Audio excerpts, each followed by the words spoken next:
Agora iniciamos esse programa com tudo como tem que ser. Muito boa tarde para você, querido ouvinte da Rádio Paraná Oficial. É uma grande alegria mais uma vez estar aqui nesse programa maravilhoso, nessa rádio maravilhosa, com um produtor maravilhoso, com pessoas maravilhosas. Aí você fala assim: Adri, estão te pagando quanto para você ficar falando tudo isso? Não precisam pagar nada, porque aqui realmente nós somos uma grande família. E isso é um grande diferencial. Hoje nada mais é do que dia 19 de março do ano de 2025.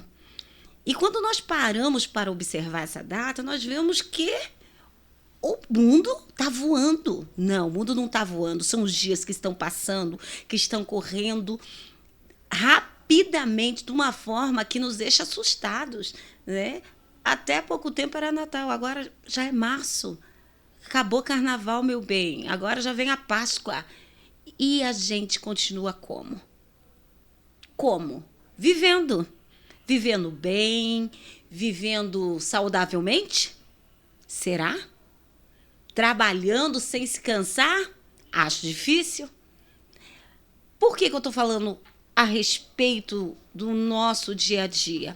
Porque no nosso dia a dia é bastante fácil, não é? Você levanta e fica numa boa, toma seu café, deita no sofá, assiste TV e de repente, quando você menos imagina, te dá um piripaque. É mais ou menos assim? Não. Felizes são esses que podem ter esse conforto. Mas a nossa realidade é completamente diferente. Nós amanhecemos já pensando no que temos que fazer, toda a programação do dia a dia. Muitos saem de suas casas às 6 horas da manhã e retornam às 22 horas ou mais tarde ainda. Aí eu te pergunto, e a saúde vai bem? Nessa correria do dia a dia, qual foi o tempo que você teve para cuidar do seu maior patrimônio? Talvez você pense, meu maior patrimônio é o meu carro. Não é, querido. Meu maior patrimônio é a minha casa. Não é também. Meu maior patrimônio é a minha família. A sua família é muito importante. Mas o seu maior patrimônio é a sua saúde, é você mesmo. Porque a partir do momento que você estiver bem, as pessoas que você ama, que é a sua família, também vai estar bem. Ok? E eu tenho a honra de receber nessa tarde nada mais nada menos do que o professor Eduardo Funchal. Aí você fala, pode levar um professor no programa de saúde para falar o que, minha amiga? O que um professor vai poder nos dizer? Eu quero dizer para você que ele nada mais é do que graduado em licenciatura de enfermagem e obstetrícia pela Universidade Federal do Paraná, no ano de 1988, sem contar que ele tem especialização em saúde pública, tá? Isso pela Fiocruz, desde o ano de 1991. E também ele tem a regulação em saúde pelo Sírio-Libanês no ano de 2013. É mestre em enfermagem pela Universidade Federal do Paraná no ano de 2006. E atualmente ele é docente da graduação de enfermagem da Universidade Positivo, ao Cruzeiro do Sul. Aposentado como enfermeiro da Prefeitura Municipal da cidade de Curitiba e tem experiência na área de uma forma. Vocês vão saber daqui a pouco. E se eu for falar assim, ele tem experiência no quê?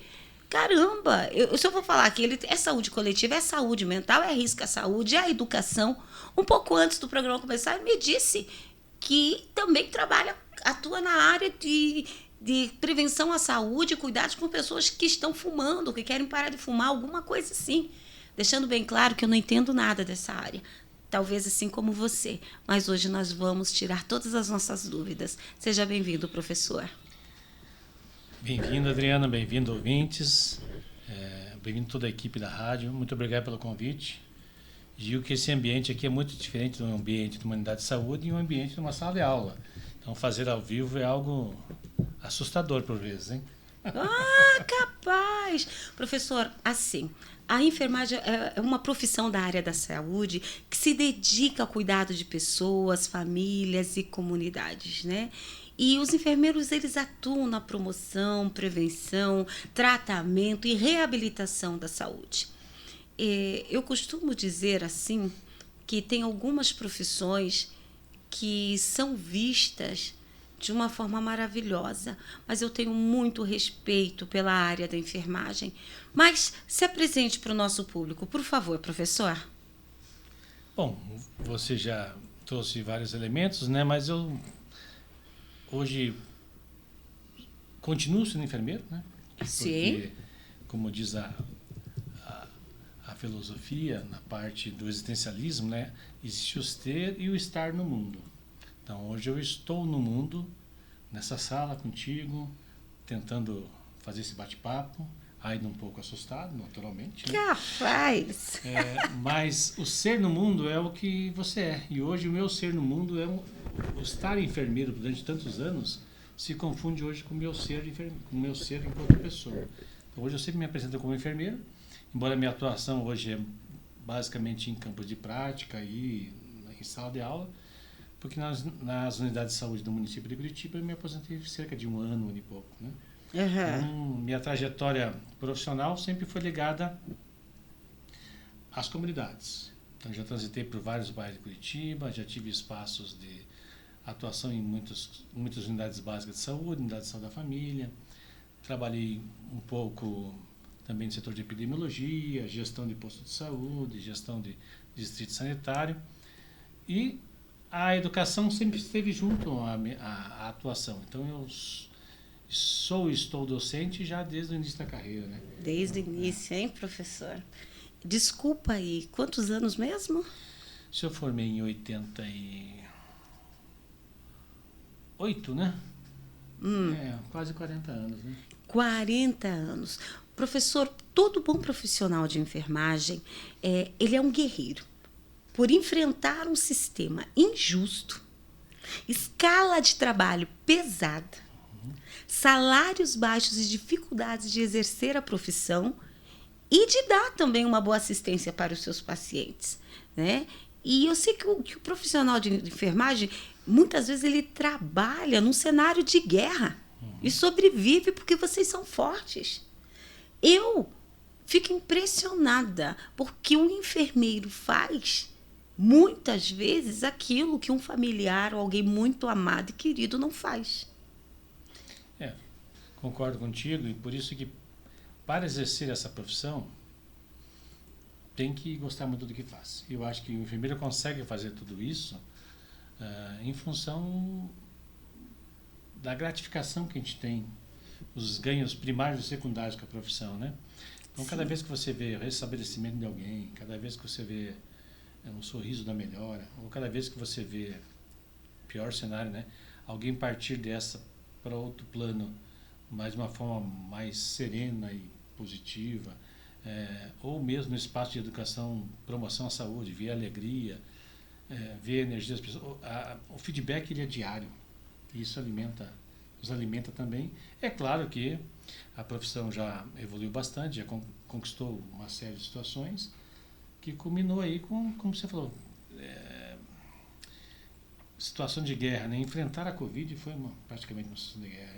Foi uma situação de guerra. Né? Tantos anos de formado, tantos anos de vida, nunca imaginei que a gente ia passar por um cenário como aquele, né? De sobreviver. Felizmente, nós somos dos que conseguiram sobreviver. Infelizmente, por volta desse país, 700 mil pessoas não chegaram, não conseguiram atingir essa capacidade. Né? Infelizmente, professor. E assim, todo dia é dia de homenagear e valorizar os profissionais da área da enfermagem, né? Que diariamente eles se dedicam com carinho e amor no cumprimento de um trabalho árduo e desafiador. Por que o senhor escolheu essa profissão? Veja, eu escolhi essa profissão no início da década de 80, eu era muito jovem, né? Então eu nem conhecia o que era enfermagem, né? Mas um dia, voltando do cursinho pré-vestibular, encontrei um amigo do colégio que estava cursando universitário. Perguntei, e aí, quanto tempo? Então, o que você está fazendo? Estou fazendo enfermagem. Eu perguntei para ele, o que é enfermagem? Aí ele me explicou rapidamente o que era enfermagem no ponto de ônibus. Falei, tá certo, eu acho que eu vou fazer esse curso então. Foi assim Foi que o senhor assim. escolheu a enfermagem? Desse assim, jeito, numa dessa conversa forma, com um amigo um assim? amigo, eu queria ir para a área da saúde, mas estava em dúvida ainda se ia para a área da medicina, se ia para a área da enfermagem e tal. E foi esse amigo que me convenceu no ponto do ônibus. Acho que estava traçado o caminho mesmo, né? Aí fiz vestibular na Universidade Federal, na época estava também fazendo curso de oficialato do Exército, serviço obrigatório, mas deu certo, aí me apaixonei nos primeiros 6 meses pelo curso. Não. Estamos aí até hoje. Tá, professor, me diga uma coisa. O senhor veio de uma família humilde ou o senhor já teve a bênção de nascer numa família rica? Aí eu falo, a bênção de nascer numa família rica no sentido de ter condições de estudar e escolher a sua profissão. Mas uma bênção mesmo é quando você nasce num lar estruturado, que não existe dinheiro no mundo que pague. O senhor veio de uma família humilde ou de uma família mais estável? Conte pra gente. E se teve alguma relação, essa sua escolha pela saúde, diante da convivência familiar? Perfeito. Você faz perguntas muito inteligentes, hein? Eu tenho que pensar, agora eu tenho que. Nós não combinamos nada. Isso que dá não combinar nada, né? Mas isso que é o legal, professor, porque daí a gente fala assim à vontade. Pode olhar aqui, ó. Aqui. Isso. São tantos campos, tanta tecnologia, né? Bom, eu venho de uma família humilde. Eu nasci na periferia de Porto Alegre. Gaúcho! Meus primeiros 2 anos de idade, 3 anos de idade, não havia água encanada em casa. Uhum. Então, meus pais eram jovens. Minha mãe veio de uma família com muitos irmãos. E tinha que carregar lata d'água na cabeça durante 1 ou 2 anos. Lata d'água na cabeça, que nem baiano? Que nem baiano. Não sei se está carregado na cabeça, coitadinha, né? Mas carregou muita lata d'água para poder suprir a alimentação, os cuidados básicos. E como eram muito jovens, não tinham grandes informações, tiveram filho muito cedo. Uhum. Eu sou o filho mais velho. E aí, para os ouvintes mais novos, talvez nem saibam o que é isso, né? Mas eu usei, no Rio Grande do Sul, chamado de patente, né? Aqui chamado de latrina. Latrina! Casinha no fundo do pátio. Meu Deus, professor, o senhor não me lembra disso, que eu tenho trauma dessa situação aí, sabia disso? Quem nunca? Tenho trauma dessa situação. Por volta dos 5, 6 anos de idade, era latrina no fundo do pátio. Aí meu pai, eu nasci antes do surgimento do SUS, né? Certo. Então eu não tinha acesso ao serviço de saúde. Eu nasci na Misericórdia do Senhor, ou seja, eu nasci na maternidade Santa Casa de Porto Alegre, na ala da Misericórdia. E na época que não havia sistema único de saúde, ou você dependia da filantropia, ou pagava, né? E os trabalhadores formais tinha o INAMPS. Mas meu pai era meu pai era um trabalhador informal, né? Mas fala pro povo o que é INAMPS, porque eu acho que essa juventude de hoje não sabe o que é INAMPS, professor. Então, INAMPS é? O Instituto Nacional de Amparo à Previdência Social. Era quem prestava assistência pública, mas somente para o trabalhador com carteira assinada. Hoje o famoso INSS. Hoje o INSS ficou mais com a questão da aposentadoria. No passado, havia 2 obrigações por INAMPS, que era a aposentadoria e a prestação de serviço de saúde. Entendo. A saúde e a previdência social estavam no mesmo ministério. Então eu nasci na aula de misericórdia, meu parto começou a ser feito por uma parteira, aí como estava difícil, foi chamado obstetra em casa, e eu nasci com 2 circulares de cordão. Então fui teimoso até para nascer. Né? Meu Deus, professor. Coitada da minha mãe, quando me levaram para a sala de recuperação, a freira que estava na sala falou, não sei nem se ele vai sobreviver, que ele nasceu muito roxinho. Uhum. Mas estamos aí. Então, agradeço a habilidade da parteira, agradeço a habilidade do obstetra que me trouxe ao mundo, né? A perseverança da minha mãe e dos meus pais que me ensinaram os valores importantes desde a infância. Então, eu fui o primeiro ser da minha família, digamos assim, que teve acesso até a universidade. O senhor foi o primeiro privilegiado. Privilegiado que conseguiu ter acesso à universidade. Meu pai daí depois conseguiu um emprego com carteira registrada. Foi melhorando, e eu sempre estudei em escola pública, aí no ensino médio comecei a estudar numa escola marista e Conseguiu estudei em que- universidade pública, que tenho muito orgulho e defendo muito a universidade pública. Minha especialização e mestrado foram no serviço público, na universidade pública. Então, me sinto privilegiado por ter feito essa trajetória. E sempre tentei devolver para o público que financiou esse trabalho, que é a comunidade brasileira, né, prestar o melhor serviço possível, porque quem pagou minha faculdade, quem pagou toda a minha formação é o cidadão brasileiro que paga impostos. Muito bem. Professor, me diga uma coisa. Quem é Malu Prado? Malu Prado. Aloprado, às vezes sou eu. Mas eu tenho Tem um povo aqui falando, não vai me responder? Eu tenho um sério defeito que é a fixação dos nomes, né? Não me vem. Não sabe. Não vem. Professor, quantos alunos o senhor já teve? Ou, não, que o senhor já conseguiu formar, que o senhor tem lembrança? De 2006 até agora, 30, uma continha rápida aqui. Rapidinha. Estimos 500, 600, 700 mil, por aí, não sei. 500, 600, 700 mil alunos. Tá, gente, nós estamos falando com uma pessoa que teve a honra de formar aproximadamente uns 500, 600, 700 mil alunos da área de enfermagem. Tá bom para você? Deixa eu te falar uma coisa. Quando nós falamos de enfermagem, né, nós pensamos o quê? Esse profissional é muito bem sucedido.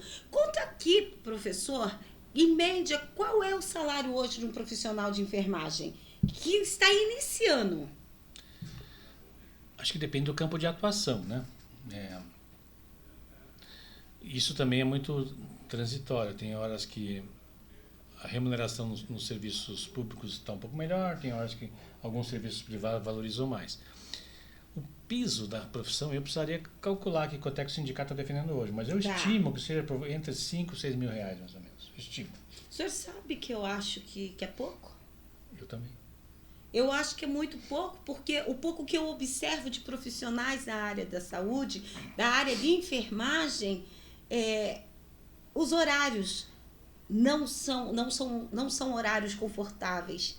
A gente lembra muito da importância de ter um enfermeiro cuidando num paciente, assistindo alguém no hospital, numa unidade de saúde, né? E esquece muitas vezes que esse enfermeiro também tem família, que esse enfermeiro também tem problemas, que esse enfermeiro muitas vezes também não está bem de saúde, né? E eu me preocupo um pouco, professor, por quê? Se fosse melhor pago, se tivesse um reconhecimento financeiro em relação à profissão da enfermagem, à área médica, talvez não houvesse tanta necessidade de trabalhar em 3 empregos, 3 ou 4, porque é isso que nós temos, sim ou não? Sim, certamente. E porque a profissão de enfermagem também, ela é dividida em categorias profissionais. Então, eu quando comecei a trabalhar, meu primeiro emprego como profissional de enfermagem foi no Hospital de Clínicas. Eu era estudante. Aqui em Curitiba? Aqui em Curitiba. Eu comecei em Porto Alegre e me transferi para cá, né? Minha família toda estava cá. Aí eu fiz o concurso público para uma categoria profissional que hoje nem existe mais, chamava o atendente de enfermagem. O atendente de enfermagem era uma pessoa praticamente leiga, tinha que ter o primeiro grau completo e aprendia a profissão na prática. Certo. Eu pude fazer o concurso porque eu já era estudante na época. Hoje, pelas regulamentações da própria profissão, essa categoria não existe mais. Mas ainda temos a categoria do auxiliar de enfermagem, do técnico de enfermagem e do enfermeiro graduado. Certo. Elas têm remunerações distintas também. Então, para um auxiliar de enfermagem, início de carreira, um técnico de início de carreira, tem salários bem menores. E muitas dessas da categoria, a maioria da força de trabalho da enfermagem, ela é feminina. Certo. E são mulheres guerreiras que acabam carregando a sua família por vezes, né? Ou mulheres que têm carreira solo, né? Então, quando você para escutar teu companheiro de trabalho, principalmente quando você está na função de coordenação de grupos e tal, você vai ver histórias muito duras, histórias de muita resiliência. E isso faz com que Aliás, eu estava discutindo isso com a minha esposa, que também é enfermeira, e ao longo da carreira também começou como técnica, depois fez graduação anos mais tarde. Hoje ela está muito bem na profissão. Mas ela sempre foi um exemplo de resiliência. Mas eu digo, o resiliente também é aquele que às vezes é porque não tem opção, né? Ou ele faz, porque ninguém vai fazer por ele. Então, não existe outra opção, na verdade. E quando você começa a ter opções, você pode ter uma falsa sensação que eu estou menos forte, menos resiliente. Às vezes ela se queixa, acho que eu estou envelhecendo, estou com menos opções. Não, na verdade, hoje você tem condições de tomar decisões, de optar pelo sim e pelo não. Quando você está na busca pela sobrevivência, você só pode dizer o sim. Porque você não tem condições de fazer algo diferente a não ser o que você fez. Então, a resiliência é uma característica que eu vejo como positiva nós humanos, mas também é uma condição que obriga a pessoa a não ter arbítrio, às vezes, pelas situações. Ela tem que enfrentar e tem que dar certo, tem que fazer, assim vai. Sim. Deixa eu lhe fazer uma pergunta, professor. Por que você ama a enfermagem? Puxa vida, porque eu amo a vida, eu me amo e como eu faço parte da vida e hoje a enfermagem está tudo misturado numa coisa só, e pelos retornos positivos que tenho a cada momento, né? Tem coisas na profissão que são muito interessantes, né? Por vezes estava em alguma comunidade, atendia a família, atendia a mulher, ela fez o pré-natal, nascia o bebê, e aí vinha para a consulta do pós-parto e me apresentava a certidão de nascimento. Quantos Eduardos estão no mundo hoje como homenagem ao trabalho que você faz, né? Que bacana, então, professor, que legal. Então tem situações que não são financeiras imediatas. Acho que tem que ter boa remuneração, tem que ter bom reconhecimento.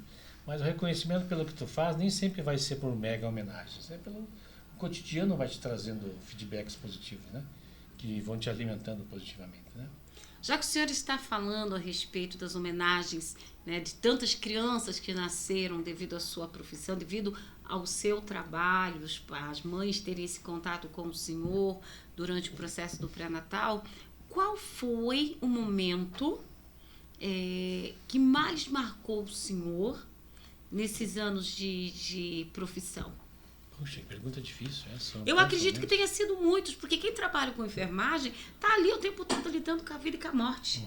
Isso, né? Então é aquele embate, mas sempre tem algo assim que isso eu nunca mais vou esquecer. Isso ficou na minha memória. Puxa aí. Difícil. Que pergunta difícil essa. Um evento que são tão...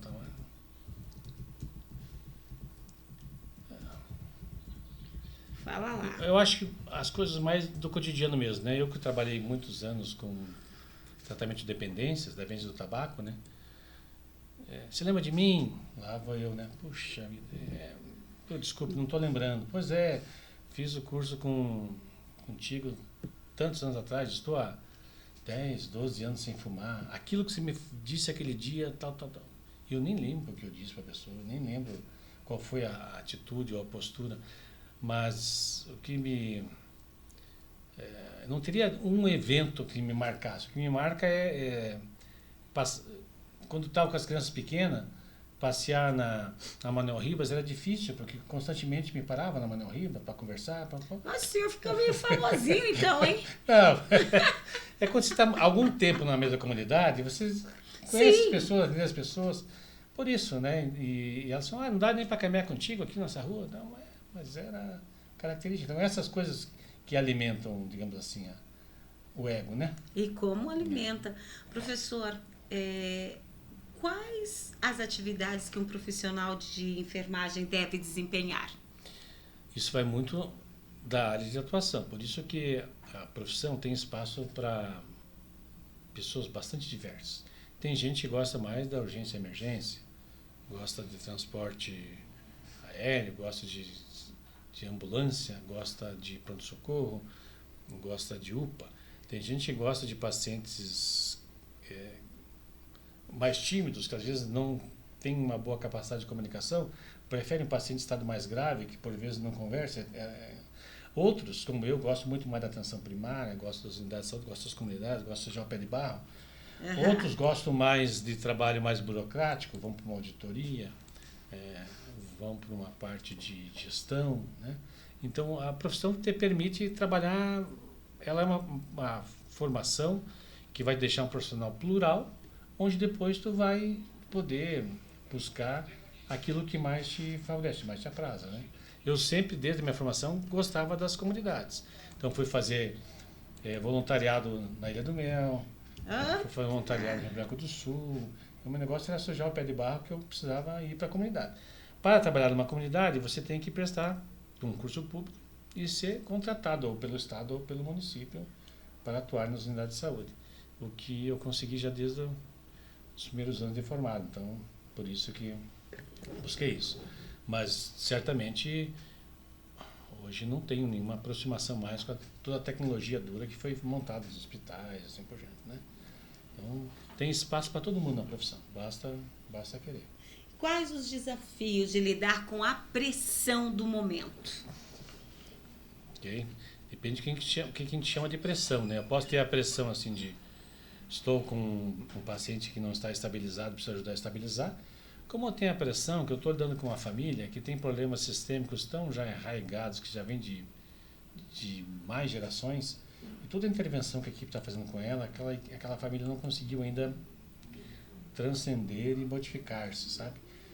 Eu posso ter a pressão de você tem que atender mais tantos porque está tendo fila de manhã na unidade de saúde, não importa a qualidade que você tem, o importante é que tenha uma resposta de pessoas, né?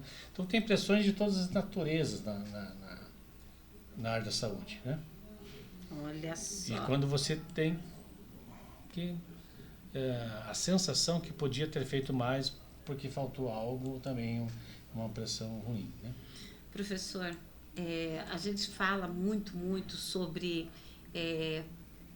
assistido sobre pacientes, que na área de enfermagem é pacientes. Mas e como lidar com aquele paciente difícil? Porque sempre tem, sempre tem. Como lidar com um paciente difícil? Me diga.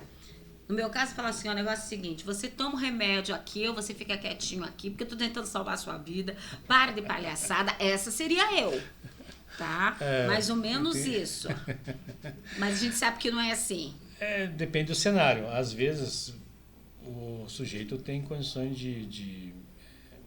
eu sempre defendo que ele tem direito, tem livre-arbítrio e tomada de decisões, né? Mas eu era da atenção primária. Eu não tomei meu remédio. Eu não quis tomar meu remédio. Não quis pressão tomar subiu remédio. Mas às vezes esse paciente tido difícil, eu vou deixar entre aspas, às vezes é um sintoma de que algo não está não está de bem acordo com a vida dele, ou com o sistema onde ele está vivendo, ou com o emprego, ou com a família. Olha. E o profissional não está atingindo o pano de fundo. Você está, às vezes, discutindo só o sintoma que está aparecendo, não está indo na profundidade da situação. Professor, olha que maravilha. Eu quero dar aqui um abraço, nosso boa tarde ao Grilo, assistente social que está aí nos assistindo, ao comandante Coronel Manuel de Carvalho, topíssimo, saudades, que bom ter vocês nos acompanhando. Só lembrando que esse programa está sendo transmitido aqui pela nossa página do Instagram, Quero Mais Saúde, mas também você acha pelo site da Rádio Paraná Oficial, que é o www.radioparanaoficial.com.br. Também você acha pelo YouTube, Rádio Paraná Oficial. Estamos aí conectados, tô vendo. Aquele abraço, olha lá, prezada Adri, o comandante da Aeronáutica. Olha só. Nós estamos falando de um homem topíssimo você aqui. Você está cada vez mais famosa, né? Eu tô, né? Tô ficando insuportável, professor. Não, brincadeira. Agora a gente sabe que sempre é de Deus, mas são famílias que nós gostamos muito, né? E por sinal, o filho dele, né? O doutor Tiago, é médico, se formou agora e é um menino maravilhoso também, né? Mas vamos voltar a falar aqui, porque tem alunas suas também aqui. Eu estou olhando aqui para o pessoal do Instagram, mas também tem aqui o pessoal.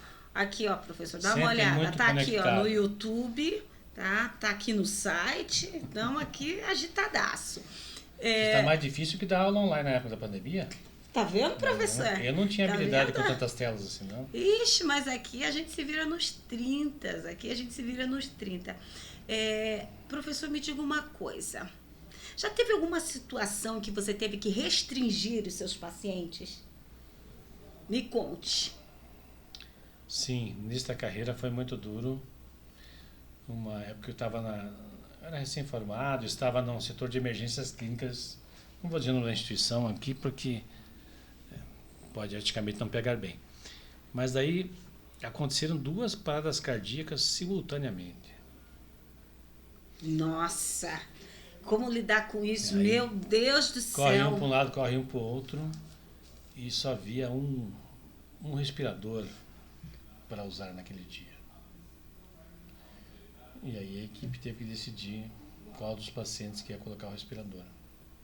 Nossa. Essa foi uma das coisas que me pegou para sair do hospital, sabe? E a segunda coisa que me pegou para sair do hospital foi um dia que internou um paciente com um quadro infeccioso de diarreia, né? E ele desidratou muito e a emergência não deixava ficar familiar na época. E ele tinha um déficit cognitivo importante, não sei se teve retardo mental por hipóxia ao nascimento, não sei, mas daí tivemos que passar nasogástrica nele, que foi difícil, porque ele não entendia o que estava acontecendo, né? Aí colocamos, estava com plano de soro, plano de sonda, alimentação por sonda e tal. Lá pelas 2, 3 horas da manhã, eu passo rapidamente pela enfermaria e vejo que ele estava com a sonda na mão, assim, rindo para mim, como isso, eu consegui tirar essa coisa que você me colocou, e eu, muito nervoso na hora, mas dele uma grande babada. E ele estalou os olhinhos, coitado. Eu pensei, o que eu estou fazendo aqui? A pessoa não tinha condições de entender tudo que estava acontecendo, estava só querendo tirar uma sonda, e eu brigando com ele, eu falei, não, eu vou ficar somente na saúde coletiva. Eu saí do hospital e me dediquei só à saúde coletiva porque eu tive que me restringir, porque eu estava com uma sobrecarga de trabalho, virando dia e noite, não podendo prestar uma assistência mais digna, né? Da qual o senhor gostaria. Da qual o senhor gostaria. E isso foi uma violência tão grande, eu larguei aquele serviço, que era um excelente serviço, hoje é um serviço de ponta, mas na época passava por muitas dificuldades por falta de pessoal. De condição também, né? De condição. Também. Sabe, professor, eu passei mal, eu fui dar uma descansada aí por esses dias, né? Acabei indo lá para Florianópolis e passei mal. Estava lá na praia, bela, maravilhosa, de repente, quando eu acordo, um monte de socorrista em cima. Eu falei, meu Deus, morri, tô morrendo, o que foi? Pois é. E o que aconteceu? Eu fui atendida rapidamente pelo pessoal do SAMU e eu fiquei tão maravilhada pelo carinho e respeito que me trataram. E eu disse para eles que eu iria mencioná-los aqui hoje nesse programa, né? Por quê? Porque eu estava tão aflita, sabe? Tão perdida, com muita dor, quase tive que usar um colar cervical, né? Foi feio o negócio. E eles me trataram com tanto carinho, eu perguntei assim, quem é você? Daí ela se apresentou, né? Eu disse assim, me diga uma coisa, você faz o que da vida fora isso? Daí ela falou que ela era enfermeira, tudo certinho, né? Eu falei assim, tá, agora me diga uma coisa, por que você escolheu sua profissão? Daí ela disse assim, para salvar vidas, para tentar fazer algo que eu gostaria que fizessem comigo, é por amor. E foi falando. E eu fui tão bem assistida por eles que eu falei assim, quer saber? Vamos fazer uma foto? Daí ela disse assim para mim, uma foto? Você quer fazer uma foto comigo? Eu falei assim, sim, quero sim, vamos fazer uma foto já. E aí ela disse assim para mim, tá bom, então vamos fazer uma foto. Deixa eu só até pegar o nominho dela aqui bem certinho, porque eu faço questão de falar o nome dela certinho. E aí, como se não bastasse ela, veio também, tá aqui, a Karina. Mas eu não lembrava o nome do menino, é Kevin. Essa moça aqui, tá vendo, professor? Olha só, tá vendo? Uma negra linda, maravilhosa. Daí ela falou assim para mim esses dias que nunca teve tanta curtida numa postagem como teve dessa vez.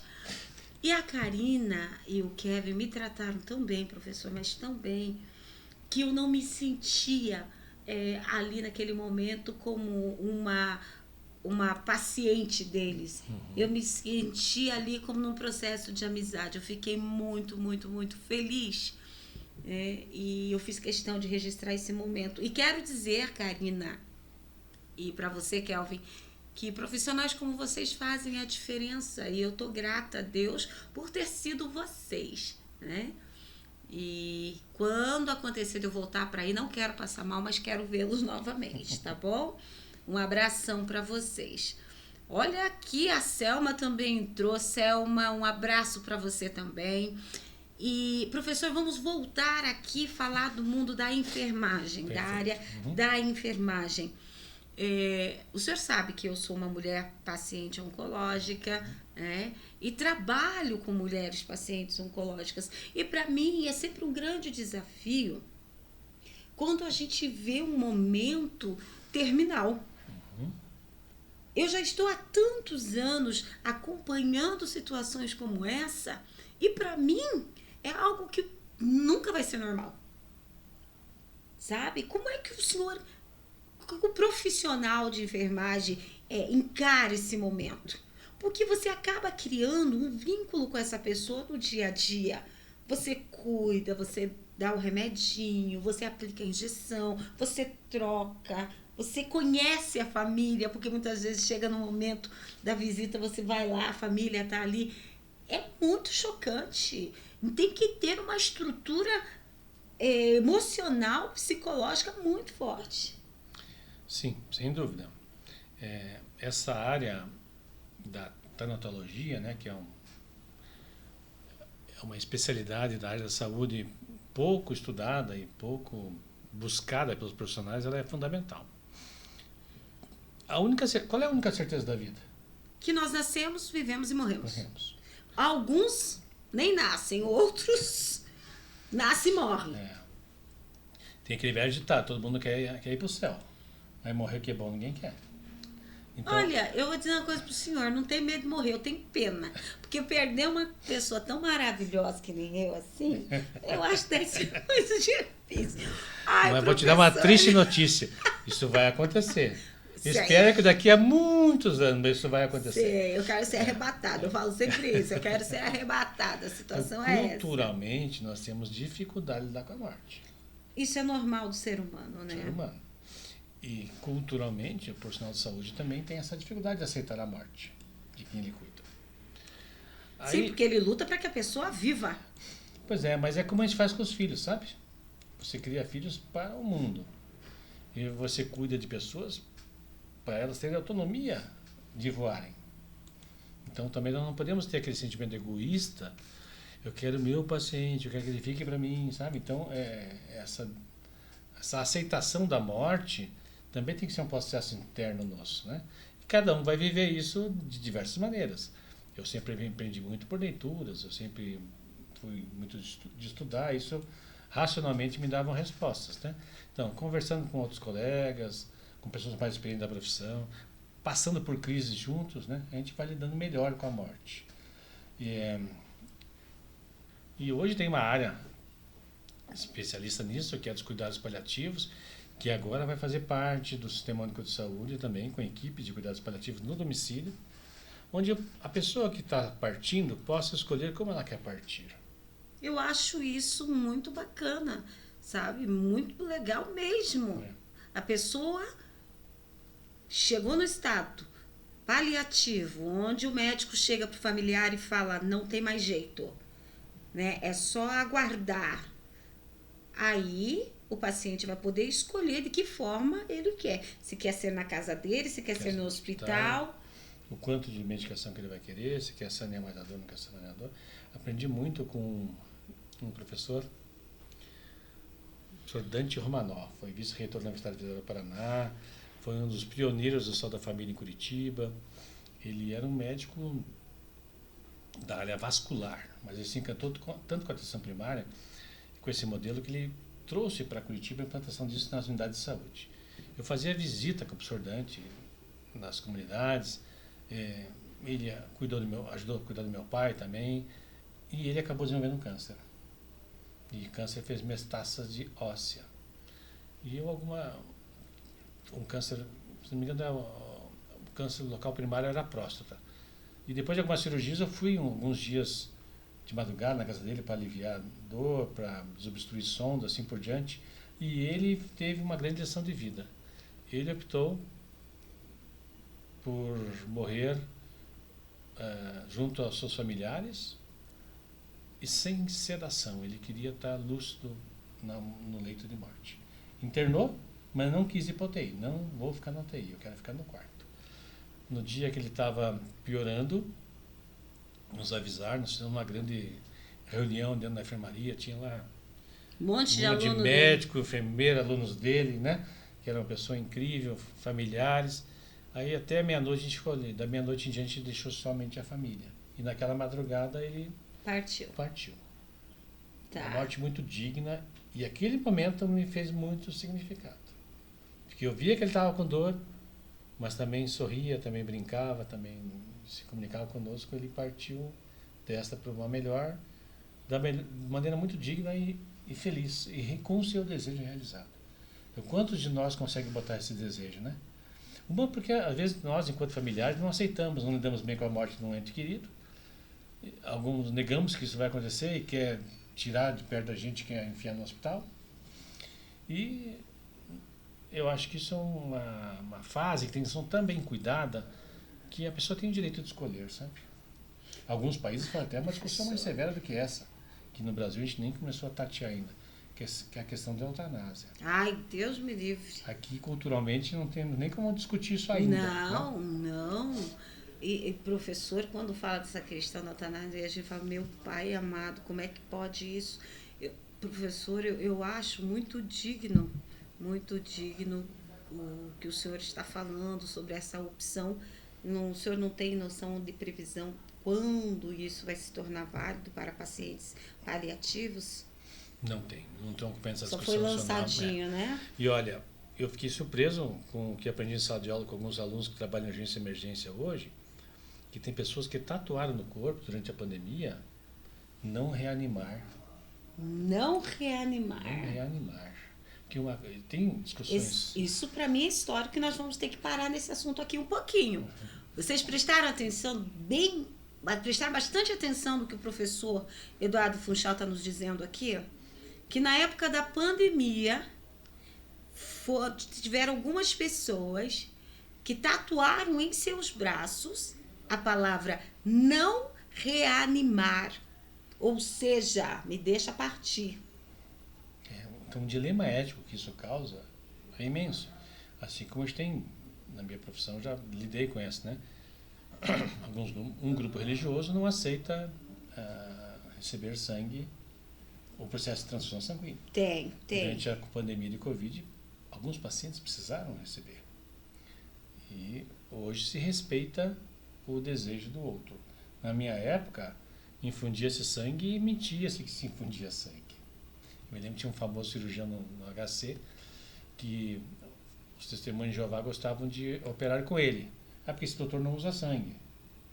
Na verdade, a bolsa de sangue estava mascarada por uma cobertura para que a pessoa não tivesse noção disso. Hoje está na lei, é um direito da pessoa que pertence a essa religião, que o profissional de saúde não utilize a tecnologia do sangue para o tratamento. E o profissional tem que respeitar isso. Então, as coisas têm mudado com uma velocidade tão grande que a bioética vai ter muito trabalho para discutir muitas coisas aí. Né? Certo. Então, qual o direito? E ainda bem que eu não lidei com isso ainda, né? De pegar uma situação que exige a parada cardíaca e eu ter tatuado no sujeito. Não me reanime. Aí fica naquele dilema, mas é o meu trabalho de reanimar. Sabe, professor, quando a gente fala sobre situações paliativas, eu tenho pensado muito a esse respeito, justamente por trabalhar com pacientes oncológicos, por ser uma mulher, né, paciente oncológica. eu acho muito egoísta, muitas vezes, por parte do familiar, né? O, o querer que a pessoa continue a qualquer custo, né? Independente de qual seja a sua opção religiosa, né? Todos recorrem a Deus pedindo para que a pessoa melhore. Eu vou pedir a Deus por você, para que você melhore, para que você fique bem, né? Mas quando nós tomamos essa atitude, nós estamos pensando naquilo que vai ser melhor para mim e não para a pessoa. Outro. Concordo. Né? Então isso eu tenho refletido muito. Boa tarde, Angélica. Boa tarde, Jéssica. Sejam bem-vindas. E eu tenho pensado muito a esse respeito. Como é que a gente é egoísta dessa forma? A gente está pouco se importando se a pessoa vai estar em cima de uma cama, usando fralda, passando constrangimento, porque é constrangedor, quer queira, quer não queira, a não ser que você tenha Alzheimer, que você não lembre de nada, aquilo não te traga vergonha, né? E em cima de uma cama, sem se mexer direito, com dores terríveis, tomando remédio o tempo todo, sem poder ir, sem poder fazer aquilo que gostaria. Eu tenho questionado e tenho conversado mesmo com alguns familiares de assistido da instituição nesse sentido. Sabe? Que tudo, né, é plano de Deus, é Ele quem decide, se fica, se vai. Mas que nós temos que pensar sempre da seguinte forma: Deus, faça o que é melhor para Ele, não o que é melhor para mim. E às vezes tem conversas que quando a gente consegue ter uma vinculação maior com a família, com os familiares, né? Investigar aí com a família os eventos que aconteceram ao longo da vida, se tem alguma coisa que ainda prende essa pessoa a esse plano terreno, vendo que a pessoa já não tem, já está em coma, só tem órgãos vitais funcionando, mas não está mais não está mais ali. Né? E tem alguém que falta alguma coisa para reparar, que não, e às vezes tentar ver a crença dessa pessoa, se quem pode estar segurando emocionalmente essa pessoa, impedindo que ela possa transcender, sabe? Cansei de ver pacientes, história de pacientes que esperaram a visita de fulano, de beltrano, de ciclano, aí depois que as relações conflituosas e o perdão acontece, foi resolvido, a pessoa consegue se desligar. Que é liberado o perdão, daí a pessoa consegue descansar. Isso é muito forte, professor. Não está na literatura, mas está na vivência. Está no dia a dia. Eu já vivenciei isso também e eu sei o quanto é forte, sabe, professor? E eu confesso, eu sou ótima para ser uma boa companhia, mas não me peça para ser enfermeira de ninguém, porque eu não sirvo para isso. Eu não posso ver sangue que eu desmaio. Começa por aí. Eu vou ver sangue e eu desmaio. Eu desmaiava quando era criança também, então faz parte. Quando eu vejo o povo colocando sonda em alguém, eu viro o rosto porque eu já começo a ficar tonta. Então, ser enfermeiro, optar pela área de enfermagem é um dom. Mas você tem a capacidade de cuidado, porque o trabalho que tu faz na entidade, que tu elas são minhas. Isto é cuidado. Então, o cuidado também não é só um conjunto de procedimentos, né? O cuidado envolve compaixão, envolve entendimento, envolve sintonia. E você tem uma grande arma, um trunfo medicamentoso, que é a alegria. Foi isso que eu aprendi contigo e com todas as ervas, né? Sim, agora fiquei insuportável. O quanto a alegria é terapêutico para quem tem processo de sofrimento. Porque a tendência de quem está em sofrimento é o enclausuramento, é o isolamento e curtir a sua dor, né? Sim. Mas você tem um antídoto para isso. Que tudo que tu faz, a tua entidade faz, é expulsar essa... Achou tristeza. Achou tristeza. Não, lá não tem dessa não. Nós falamos de vida, com muita vida em abundância, sabe? É isso que nós queremos. Olha lá, ó. A pastora Benedita está aqui e está te enviando um abração. Manda um abraço lá para a pastora Benê.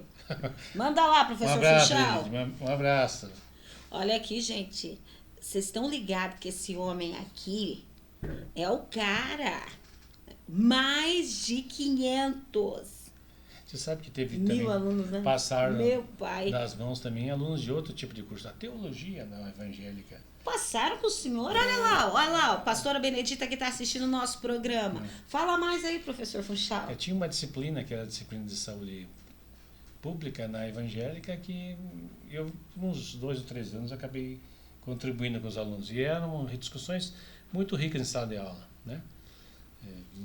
Eu era de outra religião, mas a gente discutia a saúde coletiva e a influência do cuidado pastoral na saúde das pessoas e a necessidade da inclusão, né? Da aceitação do diferente, porque cuidar também é você acolher, entender e respeitar todas as crenças, todos os desejos e todas as formas que as pessoas são, né? Sabe, professor, que você está falando aí para mim sobre esse momento que você já deu curso também em faculdade de teologia, mas você sabe que os pastores, eles também têm uma grande missão, E, de acordo com muitos médicos, muitas doenças, né, acabam surgindo devido ao fator psicológico, o fator emocional do ser humano. Sim. Eu não queria muito entrar nessa celeuma, porque é uma polêmica que vai ficar difícil a gente finalizar depois, né? Não, só pincela, mas porque senão vai levantar ali... Eu tive uma educação cristã. Minha família é de religiosos. E a educação cristã, geralmente, não sei se devia ir... Bom, depois você segura a onda aí, né? Fica tranquilo. Perder seguidores aí, né? Mas a questão ela é ancorada em culpa. E desde a Idade Média havia um pensamento místico de que a doença era fruto de algum pecado que o sujeito tivesse transgredido uma norma social. Havia essa crença no antigo. Que ainda está até hoje. Na verdade, nós escutamos isso muitas vezes. Quantas vezes? E isso já foi pauta de programa aqui, tá? Parabéns. Parabéns, porque certamente muito do paciente oncológico, na fase que ele está, um conflito existencial, né? Mas por que eu? Por que isso está acontecendo comigo? Sim. Ele faz a barganha com o divino, vou chamar de divino, Tá. Respeitar todas as crenças. Sim. O que eu fiz de errado para merecer isto? Essa é a pergunta que geralmente o ser humano faz. O que eu fiz para merecer isso?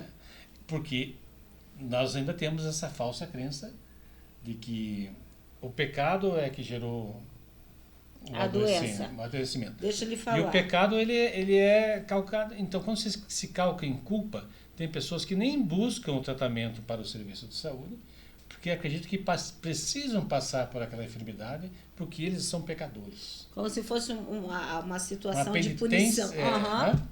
Uma penitência. Lembrando que a pergunta que geralmente as pessoas, quando são cometidas por uma doença, fazem é: Deus, por que eu estou passando? Não. Deus, por que eu estou passando por isso? O que eu estou pagando? O que eu fiz para merecer isso? Quando o certo deveria ser: Deus, o que o Senhor quer me ensinar com isso? Ótimo enfrentamento. A culpa atrapalha os processos de cura e de ressignificação. Sim. Então a gente tem que tentar eliminar as culpas, ou não dar tanta bola para a culpa, digamos assim. E sim o que precisa ser feito. Se há reparações a serem feitas, faça as reparações, mas não leve pelo valor moral. Né? Sim. O excesso de moralidade, por vezes, cristaliza a pessoa numa posição de adoecimento. O senhor acredita em milagre, professor? Sempre. Já vi. O senhor já viu milagre? Não que é milagre, mas quantos pacientes estavam desenganados, aí você chegava no plantão seguinte, cadê fulano? Não, foi de alta. E tem várias histórias por aí. Se isso é milagre ou não é milagre, não sou capaz de dizer, mas quantos Eu profissionais... creio que seja milagre. Quantas pessoas... o médico me deu tantos medicamentos, porque já acho muito difícil esse prognóstico tão certeiro de prever quantos dias o fulano Beltrano vai viver de acordo com a sua patologia, né? Pois é, que os médicos falam. E falaram isso há 2, 3 semanas eu de estou vida. 2, 3 anos aqui, né? Então, esse prognóstico acho que não nos compete. Eu posso dizer, se o caso é reservado, o caso é difícil, o caso tem boa perspectiva, mas quantos pacientes fizeram teste de esteira, saíram da esteira e infartaram no corredor? Né? Então, a gente que coisa, né, nunca professor? sabe quando vem. Não, a parada é o seguinte, eu costumo sempre dizer assim, todo mundo fala, todo mundo tem a sua senha. Eu falo a minha, eu passo pro próximo. Né? Mais ou menos assim. É uma boa forma de encarar. Oxi! Não, eu já disse pro senhor que eu não tenho medo de morrer, de forma alguma, que eu sou bem resolvida quanto a isso. Eu tenho pena. Sabe? Concordo. Eu tenho a pena, porque eu poderia estar ajudando muita gente, fazendo muitas coisas, né? E quando a gente trata, professor, dessa questão de fim, né? De passagem, o que é que os pacientes, na hora que estão indo, mais falam? Os que falam, né? Porque a maioria não fala. Não tenho tanta vivência disso, porque eu sempre atendi mais em atenção primária, né? Tá. Eu posso ter experiência de pacientes que conversei que tiveram sensação extracorpórea. Vocês vão falar, alguém que, exemplo, teve um acidente de trânsito e aí ele tem a sensação de sair e voltar. Olhar o que está acontecendo. Uhum. Aí geralmente tem imagens que ele diz que entra em contato com a luz. Com luz, o povo com vê a jardins, uma pessoa falou, tinha um jardim, tinha uma árvore, um familiar antigo que recebeu, não, você precisa voltar, mas tá tão bom aqui, tão bonito, não, você precisa voltar ainda, tá? Lá que você precisa voltar. E voltou para a cena do acidente. Ela teve a sensação de retornar ao corpo, né? Então, tem alguns relatos na literatura que falam de alguns livros, e essa pessoa me contou mesmo esse evento. E a gente categoriza isso como evento esqueci o termo técnico agora, né? Mas essa sensação de que você foi, mas não era para você ir. Não era o momento. Não era o momento. Então, agora dizer, geralmente não dizem nada. O silêncio o silêncio diz tanta coisa, né? Eles clamam muito por Deus, porque eu ouvi alguns relatos de pessoas que falam muito sobre Jesus. Né? Falar, eu vi Deus, eu vi Jesus, eu vi a luz, eu vi o jardim. E vocês que estão ali naquele momento, quando vocês estão ali cuidando dele, sabendo que a pessoa está partindo, ele começa a falar assim, o que você diz para a pessoa? Vai com Deus? Vai logo? A sensibilidade do momento, como é que é? Eu estou falando por mim, professor, sabe? Eu tenho que deixar bem claro que eu não sou gente da área da enfermagem, né? Eu sou da área do povo, eu costumo dizer assim. Eu trabalho com pessoas. Então, se eu vejo uma pessoa, como já vi várias vezes, que está indo, que está descansando, eu começo a cantar um hino, eu começo a cantar um louvor, né? E se falar, eu já falo assim, tem alguém que você quer pedir perdão? Eu pergunto, tem alguém que você queira pedir perdão? Alguém, tem alguma situação que quer você... que eu faça contato com alguém? Assim, mostrar-se solidário, que você vai estar presente com essa pessoa, segurar uma mão, fazer perguntas concretas, porque tem pessoas que podem estar alucinando mesmo, certo? Pela própria patologia. Então é difícil você dizer se aquela imagem é real, na verdade. Mas geralmente os pacientes que se encaminham para os últimos dias começam a sonhar com familiares que já se foram. Ai, professor, o senhor não diga isso. Não, eu sonhei essa noite. Ô, professor, eu tô falando sério. Não. Ai, meu Deus do céu. Vamos falar de futebol, então. Vamos mudar disso aqui, ó. Não, mas não é assim. Eu gosto de explorar esse sonho. Como é que foi o sonho? Foi bom.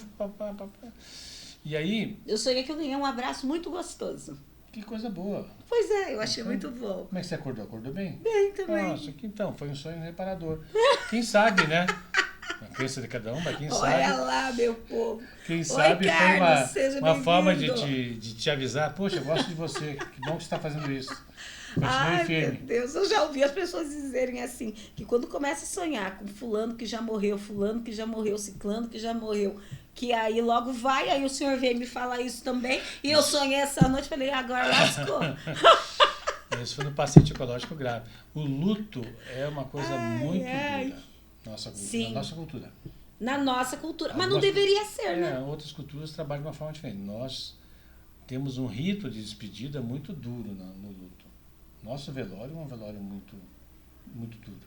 Né? Muita tristeza, muita dor. Outras sociedades não fazem isso com festa, fazem isso com alegria. Né? Então, e a dificuldade de lidar com o luto faz com que a gente não queira nem falar a respeito, não queira nem discutir a respeito, nem aprender com ele. Sim, a dor do luto é algo que tem que ser muito trabalhado. Mas, professor, o senhor já está há 40 anos lecionando, trabalhando na área de enfermagem, com esse currículo maravilhoso que o senhor tem, né?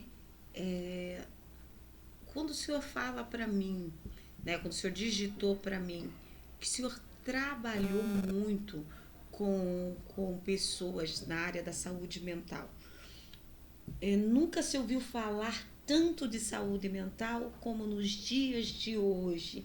Janeiro Branco acabou, que foi um mês separado para tratar da saúde mental. Mas e essa questão da saúde mental na área da enfermagem é algo que precisa ser muito trabalhado. Sim, eu acho que se fala muito hoje porque a reforma psiquiátrica deu certo. Não se falava antes tanto, porque quem tinha algum transtorno mental estava isolado, trancafiado, preso num hospital psiquiátrico. Então, os hospitais psiquiátricos que eu conheci na época da minha formação eram terríveis, eram piores que penitenciárias, e era para cuidar de pessoas. Nós falamos sobre isso nos programas atrás, quando nós tivemos aqui a Linda Franco, né? Estávamos falando a respeito de doenças raras, né? E também estávamos falando sobre autismo, que hoje em dia, né, as pessoas são diagnosticadas com autismo, TDAH, entre outras doenças. Mas, antigamente, a pessoa, quando era muito agitada, as pessoas diziam que ela era imperativa, ou ligada nos 350, mais ou menos isso. Hoje a gente já descobriu que essa imperatividade tem um nome, que é uma doença que pode ser tratada, que se chama TDAH. Tem dois lados aí, né? Tem um lado positivo por estar descobrindo coisas e tem um lado negativo de estar rotulando pessoas que com um diagnóstico vai ter uma implicação social muito grande, talvez de maneira muito rápida. E quando você coloca uma etiqueta em alguém, né? Diabético, hipertenso, TDAH, deprimido, a maneira de estar e viver dessa pessoa vai ser em sintonia com o diagnóstico médico que ela recebeu. Entendi. E ela deixa de ter oportunidade de mudança e de melhoria, né? Se a gente olhar ao longo da humanidade, hoje a gente está no CID-11, né? O que é CID? É o Código Internacional de Doenças. Cada nova reformulação desse código surgem vários diagnósticos novos. E tem coisas que hoje, e algumas poucas saem, porque a mudança cultural e a mudança da sociedade, felizmente, vai avançando. Sabia que no passado, por exemplo, não muito passado, tem menos de 50 anos, homossexualismo era doença? Sim. Tinha um código de doença para isso, para o homossexualismo. Então, a inclusão, a mudança das mentalidades culturais foram fazendo muitas transformações, mas tem muita gente hoje que está recebendo um código, um diagnóstico, isso cristaliza ele naquele estado de coisas. E a pessoa tem dificuldade de mudar de padrão, de transcender, de lutar, de ir adiante em relação àquilo. Então, ele é um efeito adverso. Porque no modelo de formação biomédica, muito ligado na biologia, se eu tenho uma doença, logo eu preciso de duas coisas: médico e remédio. Sim. Então, a indústria da doença também vai favorecendo a perpetuação de novos agravos. E daí eu vou ter condições de criar novos medicamentos e manter a patente desses medicamentos por 5, 10 anos auspiciando o lucro até que a concorrência possa fazer uma droga genérica em relação a isso. Então, tem um pano de fundo muito duro na saúde que não é discutido fora da sala de aula porque parece um papo de maluco. Mas, infelizmente, o setor saúde movimenta milhares e milhares de idosos ao redor do mundo. Sim. E tem que manter muitas coisas. É a máfia da saúde que o povo costuma dizer, né? Para isso essa roda continuar funcionando, eu preciso de muita gente com doenças que precisa de muitos medicamentos. Sim, porque se o povo estiver saudável, e alegria, os laboratórios vão fechar. Né? Então, por isso que nós preferimos trabalhar com alegria. O Renato Neto é um enfermeiro, ele fez uma publicação e ele colocou a seguinte frase: a enfermagem mudará quando o nosso pensamento sobre o conceito de enfermagem mudar. E eu achei muito profundo, né? A enfermagem mudará quando o nosso pensamento sobre o conceito de enfermagem mudar. E vocês que estão na área, eu falo vocês porque eu sei que tem outras pessoas nos assistindo, tem alunas suas aqui também, e eu tenho a bênção de ter uma das suas alunas hoje na nossa instituição como conselheira fiscal. Legal. Já até sabe quem é, né? Eu adivinho quem é. Quem é? Foi ela que contaminou o grupo e o nosso pensamento de sala de aula para a sua. É a Sandra, provavelmente. Sandra Natália. Legal. Ela mesmo.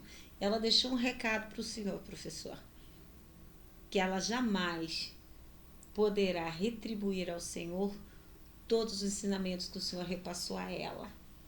Mas que através dos seus ensinamentos ela vai ajudar e transformar a vida de pessoas. Eu achei um arraso isso. Essa é a lógica. Né? O que a gente faz pelos filhos não é no sentido que os filhos retribuam para nós, é que os filhos fazem com os filhos dele. Então eu vejo na educação mais ou menos nessa linha também, sabe? Você faz ajudar alguém para que esse alguém possa ajudar outrem. E assim o ciclo se vai. Concordo com o meu colega enfermeiro. Eu acho que a enfermagem também tem muito de reconhecer o seu valor e se valorizar, não aceitar condições de trabalho que não sejam adequadas. Entendi. Né? E lutar politicamente por essa visibilidade também é se respeitar. Não pode se aviltar. Que grande parte dos trabalhadores estão adoentados. E, por vezes, você vê profissionais que estão em setor de coordenação, de liderança ou de gestão da enfermagem, reproduzindo um modelo de opressão sobre esses trabalhadores, não respeitando os limites de cada um. Às vezes, quando uma pessoa quebra um braço, não pode trabalhar. O colega de trabalho até reconhece, puxa, tudo bem, está com o braço quebrado, não tem como trabalhar, vou ter que trabalhar mais para suprir a falta dela. Se a pessoa está com depressão, como isso não aparece como um gesso, tem a sua visibilidade, pode dar a falsa impressão que a pessoa está fazendo corpo mole para não querer trabalhar. Então, nossa própria categoria tem que aprender a reconhecer melhor nossos modelos de adoecimento e o quanto que o clima organizacional influencia no adoecimento do trabalhador de saúde. Que tem um grande... Na educação está mais claro que o burnout influencia muito o professor. Na enfermagem também o burnout é uma área que adoece muito, né? E os transtornos mentais, hoje consegue se falar melhor sobre isso. As pessoas conseguem expressar como estão se sentindo. Antes não havia muito espaço para isso, né? Eu falar que estava com tristeza ou desânimo tinha uma conotação moral. Frouxo, no caso masculino, né? Frouxo, não quer trabalhar, vagabundo, vadio. Né? Frescura. Né? Então, eu acho que tem mais transtorno mental? Tem. A pandemia nos adoeceu. O isolamento nos adoeceu. Mas também trouxe a oportunidade de a gente discutir coisas de uma maneira mais aberta. Quando eu estava me formando, veio a grande epidemia da AIDS e do HIV, né? Nossa, o povo todo perdido, sem informação do daí, que todo era. aquele preconceito, chamando de Sim. câncer gay, assim por diante. O que foi necessário? O Ministério da Saúde, corajosamente, fez levar a discussão de sexualidade para dentro das escolas, para dentro dos serviços. E a humanidade teve que rediscutir sexualidade a partir dali. Talvez seja a hora da gente, enquanto sociedade, rediscutir saúde mental a partir do evento que passamos. E eu me lembro bem quando teve, que saiu a notícia da doença de alguns famosos, como Cazuza. Ele morreu de HIV. Né? Fred Mercury também foi pelo mesmo período, mais ou menos. Betinho. Então, e aí começaram a falar sobre HIV e a gente começou a ficar... Ó, Sandra, você escutou o professor falando de você? Sandra. E aí, foi aí que nós começamos a falar, que doença é essa? E realmente, HIV, né, ficou conhecida como a doença gay. Né? Levou anos para desconstruir isso. Hoje, infelizmente, a gente está como parou-se de colocar na pauta, parece que não existe mais esse problema de saúde, enquanto... Mas existe. Continue, A diferença é que as pessoas continuam sendo portadoras de HIV. O que existe hoje é tratamento. Coisa que na época não tinha. A mesma coisa quando nós falamos do Covid-19. O senhor enfrentou esse Covid-19 num hospital, numa UBS? Foi na porta de entrada da UBS. Eu ficava responsável pela entrada das pessoas, a seleção e a triagem, a orientação e assim por diante. Caramba, professor. E na linha de frente. Bem em frente, era bem na porta mesmo. Bem em frente, bem na porta. E me diga uma coisa, a sua esposa também, ela é instrumentista cirúrgica, então também está na área. E ninguém pegou Covid? Eu peguei Covid. Eu havia feito apenas a primeira dose da vacina, não tinha feito a segunda dose ainda. E provavelmente peguei Covid no trabalho, né? E eu saturei mal, aí fui tratado pelos colegas de trabalho lá, na unidade de saúde onde eu estava, né? E por vezes, com oxímetro, olhava a saturação, tinha que esconder quanto é que estava, porque eu já tinha, teoricamente, parâmetros para estar hospitalizado. Não, eu mesmo pronava, que eu virava de barriga para baixo, eu respirava corretamente e tal, daí já melhorava. Assim, o senhor mesmo se automedicava quase. O Dr. Jaime segurou uma barra, minha esposa segurou uma barra porque ficou preocupada com esse grau de adoecimento e vivia por telefone contatando com a turma, mas passei.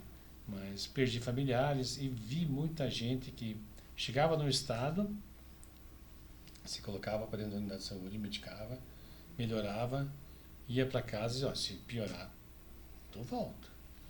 Dali a 5, 6 horas estava a pessoa de volta, um quadro bem agravado. Levava para o SAMU e no dia seguinte a gente sempre ia para o prontuário para olhar as condições e cada vez que a gente sabia, aquele paciente que a gente caminhou faleceu, faleceu. Ai, que horror.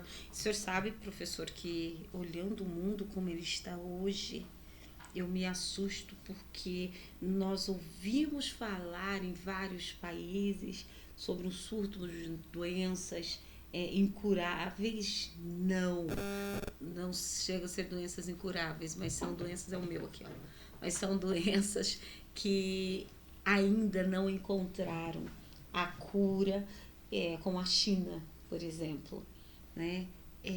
Se acontecer de ter um novo surto de uma doença gravíssima, assim como nós tivemos do Covid-19, é feito um chamamento para ocupar a linha de frente novamente? Ah, sim. Quando você tem um Ministério da Saúde sério, que não foi o que tivemos na época, né? Existem parâmetros de monitoramento que você vai podendo identificar. É que a população nem sabe, mas quantas vezes os trabalhadores de saúde receberam treinamento sobre tratamento da gripe aviária? Infelizmente, ela nunca chegou aqui. Sim. Né? Mas a gente era treinado, né? Cólera. E outros agravos muito incipientes, muito novos, reemergentes chamados, né? Então, o Ministério da Saúde sempre foi muito competente, sempre foi muito valorizado. O que aconteceu na época da pandemia foi a politização da doença, e aí deixaram de fazer as coisas técnicas. E quem estava nos cargos diretivos não eram técnicos da área da saúde. Daí não colocaram as posições técnicas necessárias. Levamos muito tempo para começar a vacinar. Então, essa aí... Teve uma demora e tanta, porque também não se acreditava que era tudo aquilo, né? Sim. E eu mesmo, né? Eu mesmo, assim, não, agora pode deixar em sala de aula. Não, a gente vai fazer um isolamento, aí vai ser 30 dias, depois 40 dias a gente já vai conseguir controlar isso aí. E nada disso para voltar para a sala de aula, nada aconteceu. Professor. Então, fomos pegos totalmente de surpresa pela incidência, pela grau de agressividade desse vírus, né? Sim. E era um momento de a gente aprender. Aprender Sim. solidariedade, aprender compaixão. Aprendemos por uns 6 meses, depois parece que a gente esqueceu as lições da pandemia. Professor, eu vou lhe fazer uma pergunta, porque assim, chegou até mim uma informação, né, que infelizmente, nessa questão de síndrome de Burnout, que é o que fala-se muito, principalmente na área de enfermagem, né, que nada mais é do que a saúde mental do trabalhador. Muitos acabam fazendo uso até de medicamentos fortíssimos para estar acordado, para poder dar conta de trabalhar em 2, 3 empregos e voltar para casa, ainda ser a mãe ou ser o pai. Isso é uma realidade? Grande parte dos trabalhadores de saúde hoje se utiliza de medicações psicoativas, chamamos assim, né? Às vezes o desencadeante desse adoecimento pode ser do trabalho, né? E assim como outras categorias profissionais, não sei se não posso afirmar se é verdade ou não, mas uma vez eu peguei um caminhoneiro, né, que veio de manhã cedo onde eu estava com alunos, eu atendia ele enquanto professor com os estagiários ali, e ele estava em abstinência. Porque para fazer a demanda que ele fazia, que pegava o caminhão às 7 horas da noite, batia no Ceará de São Paulo e voltava direto, já ficava na cabine dele e no porta-luvas 2 carreiras de cocaína mais droga sintética para manter ele acordado, que o próprio patrão deixava no porta-luvas. Isso é uma grande verdade. Vou confiar no que o paciente me falou, né? Meu marido caminhoneiro, você sabe disso. Então, infelizmente, tem histórias assim fantásticas, graças a Deus o meu não usa, mas há relatos fortíssimos. Porque aquilo... Estava usando ali já, você escutou? Vocês não estão ouvindo nada disso, mas é que o meu diretor, ele... Falei, meu Deus, está usando, estão falando aqui da parada, ele está usando ali? Não, produção. Então, a dependência química, ela está em todos os cenários, né? E o trabalhador da saúde também tem que lidar com isso. É humano também, e precisa ir se adaptando às suas necessidades. E também o dependente químico vai estar possivelmente trabalhando em lugares onde tem essa acessibilidade. Assim como o pedófilo vai trabalhar em áreas onde vai ter acessibilidade. Entendi. Assim como o vigarista vai procurar áreas, né, onde tenha mais acessibilidade. Então, infelizmente, a gente tem que aprender a lidar com isso e ajudar as pessoas que estão nesse tipo de grau de sofrimento a passar por tratamento adequado para poder mudar esse padrão, né, e sair dessa situação. Uma pergunta. Todos os estudantes na área de enfermagem, se eles estão ali é porque eles têm vocação, têm um dom. Senão, não escolheria a profissão. Correto? Às vezes, alguns começam e daí percebem que não é para eles durante o curso. Também é natural, né? Era isso que eu queria saber. Qual é o grau de desistência de um curso, a quantidade de desistência de um curso básico de enfermagem? Como eu trabalho num curso privado, não temos uma pesquisa para ver o que levou a esse aluno a desistir, se foi o custo da universidade, se foi o grau de envolvimento pessoal que precisava, se foi não gostar do curso. Então, eu acho que esse dado ainda não é... Porque eu vejo pessoas que eram muito boas Estavam gostando do curso, mas tiveram que parar o curso porque a vida não nos permitia mais bancar sua universidade e bancar o trabalho. Olha, eu não tenho a foto, mas tem o nome de Annelise. Como o senhor já formou tantas pessoas, então eu duvido muito que o senhor lembre. Mas ela está dizendo assim, grande professor, um abraço. Foi uma grande honra ser sua aluna. Obrigado, Denise. Recíproca verdadeira, certamente, embora eu não consiga ter a imagem da Annelise aqui na cabeça. Todo professor tem aquele aluno que nunca mais esquece. Ou porque era excepcional, ou porque era um peste. Mais ou menos isso. Quem foi o seu aluno inesquecível? Poxa vida. Eu devia ser criar um programa do Porchala, né? Trazer a cola para responder isso. É que eu vivo assim mesmo, professor. Exato. Você sabe que os... Não teve, era tudo santo. Não, santo não tem nenhum, nem eu, né? Então... Entendeu, professor? Mas eu tenho alunos muito competentes que hoje estão aí em ações, em cargos públicos de gestão, que passaram, que a gente trabalhou junto, né? Fez residência, então tem... É duro que falar o nome de uma pessoa, vai ter 499 que vão ficar chateados, né? Tá, então, para não deixar o senhor constrangido, eu vou pedir o nome de 3. Poxa, eu lembro porque é o tipo digamos assim, do contato que você teve com esse aluno, né? Só 3. Tem alunos que você vai ver só no espaço sala de aula. Uma disciplina, duas disciplinas. Aí você não tem essa vivência. Mas tem alunos, quando você está numa função de coordenação direta no campo de estágio, que você acompanha a evolução da pessoa, aí é muito interessante, né? A Ana Paula foi uma dessas pessoas que foi uma grata surpresa. Tem uma outra colega também que aprendi bastante com ela e foi um destaque, a Janete, que hoje é professora da universidade, né? Olha aí! Que maravilha! Paola hoje também é professora da universidade, que a gente acabou trabalhando juntos, então Olha foram aí! alunas, hoje são colegas de trabalho. E elas ficam chamando de professor, não, professor foi no passado, né? Agora é colega! Agora é colega, né? Chega aqui que agora é colega. Que bacana, professor Funchal. Gustavo. Ó, vou falar primeiro o que ele colocou aqui, mas depois eu vou fazer uma pergunta em relação a homens na enfermagem. O Gustavo disse assim, um abraço, professor, bonitão como sempre. Acho que o senhor não sabe nem quem é, né? Gustavo? Não sabe. Não, eu vim aqui para pagar mico mesmo, né? Não é bem isso, professor, mas bora lá. E eu percebi, eu tive o privilégio de conhecer uma turma do senhor, né? Foi assim que eu aprendi a conhecê-lo, através pequena, da Sandra. Que é a turma da tarde, né? É, uma turma pequena, que era a turma da tarde.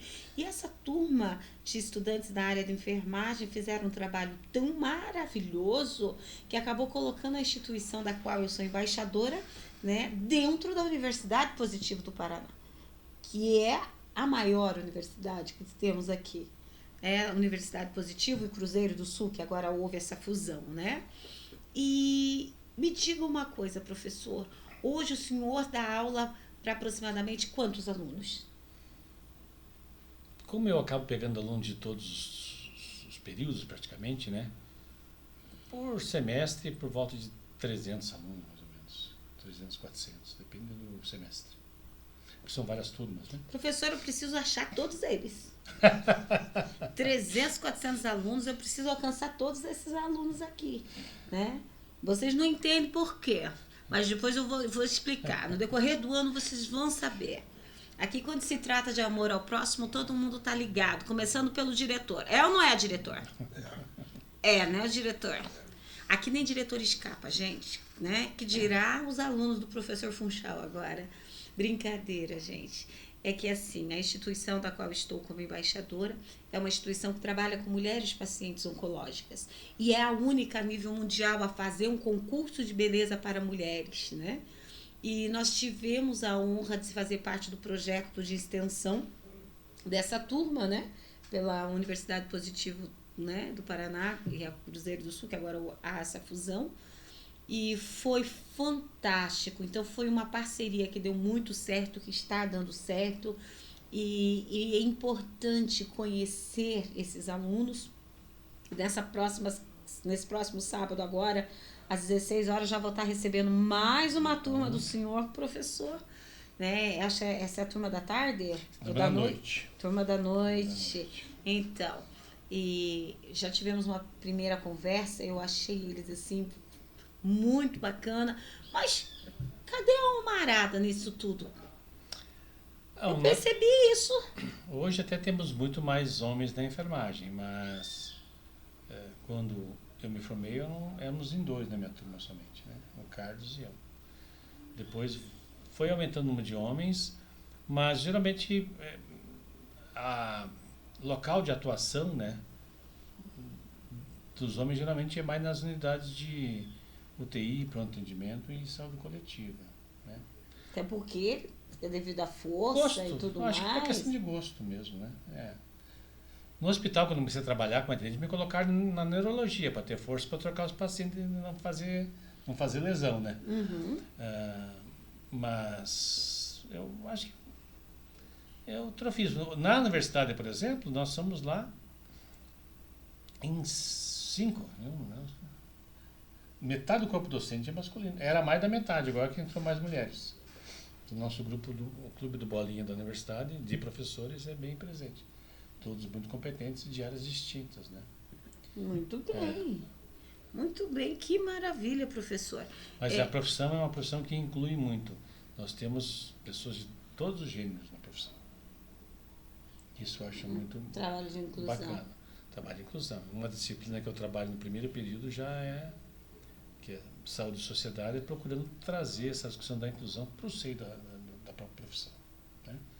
Nós somos plural, que atendemos uma sociedade plural, e a gente tem que acolher e entender, respeitar para poder trabalhar.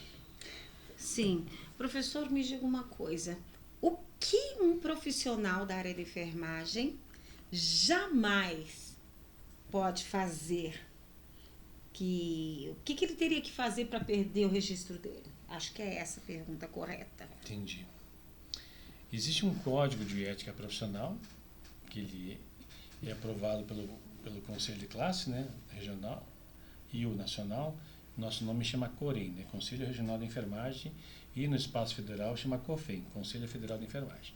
Então existe um código de ética e um código de deontologia de enfermagem. Quando um profissional comete algum delito, algum desvio do código, ele pode sofrer um processo ético.